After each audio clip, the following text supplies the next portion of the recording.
Kawawa ang mga Pilipino tuwing eleksyon. Punta ka rito, punta ka roon. Para kang bola, pinapasa-pasa. May nag-aabot ng sobra, may nagpapakyo ng boto, may nagpapakain ng lugaw, noodles, o bigas. May mga may hawak ng listahan, todo ngiti. Ilisto mo yan, taga rito yan.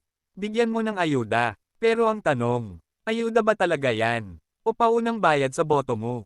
O patibong para mapasunod ka? Sa totoo lang, hindi pera nila yan.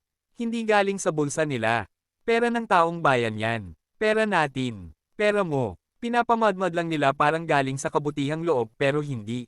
Galing yan sa buwis ng bawat manggagawa, driver, vendor, at kahit ng estudyanteng bumibili ng load. Tapos pag nanalo na, aba, sisingilan na ang utang. Lahat ng ginastos, may bawing interes. Lahat ng naipamigay, may katumbas na proyekto kuno, overpriced, under quality, may ghost delivery pa.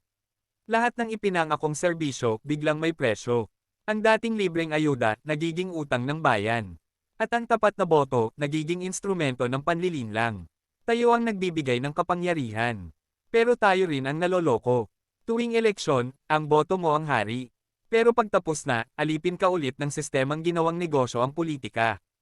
Parang cycle ng panggagamit, parang relasyon na laging paasa. Paulit-ulit, walang closure. At sa huli, ikaw pa rin ang talo.